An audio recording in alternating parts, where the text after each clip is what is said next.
The session was quite important because it addressed three very important challenges that are critical and central to the U20 themes. First is just the housing crisis that is being felt across the globe, although being represented and manifested in different ways, but that we are all feeling the need to produce more housing and adequate housing for all. Second one is decarbonization and the need to produce sustainable and resilient communities and buildings. And the third one is the labor crisis and the need to produce jobs. So the session looked at different contexts and the way that different cities and different countries are approaching this. And there were some very valuable lessons to come out of it. One of them, I would say for me, an important one is that the housing crisis is so large and it touches on so many different points that it is true that the public sector won't be able to address the housing crisis alone.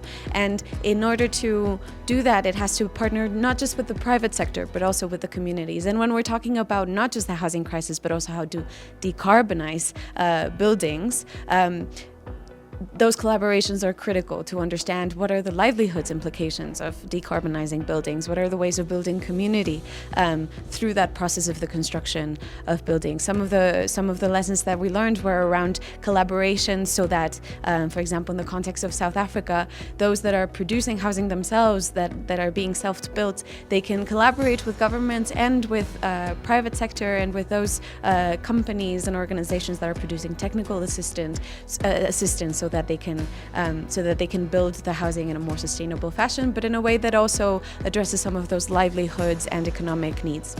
One of the things we discussed in the session was this idea of trade-offs and of balancing different priorities and different needs of a person or a household or a community that is building their own housing. And this is along affordability, the need to access materials that are affordable.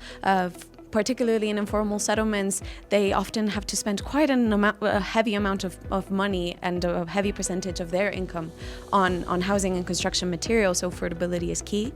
But also sustainability and resilience, and for people living in housing in informal settlements, in poor neighborhoods, but even in any neighborhood in a city, having sturdy, resilient materials that can protect you from climate disasters, from flooding, from heat is very important. And for that, you need materials that might be more expensive, that might be harder to obtain. And so balancing affordability and quality is an important decision that is never straightforward. It might take different formats. It might involve taking different decisions at different steps of the construction process. And so working with communities to understand how they're navigating those decisions as individuals and as collectives is very important to understand how to facilitate and how to make sure that that decision is easier and leads to the sustainability objectives of a city, but also leads to fulfilling the needs and desires and aspirations of the community. So it might mean supporting communities to collectively bargain for materials. It means upgrading infrastructure in neighborhoods so that transportation of those materials is cheaper. It also means dealing with issues of tenure security and understanding how, when a house is in public land, or a house is in land that is not owned by the house owners, how does that influence their decisions around the construction materials that they would use. And so when you're undertaking upgrading policies or sustainability policies, making sure that the incentives and the regulations are in place to motivate the investment in sustainable materials without losing the affordability and some of the other concerns that are so important for residents.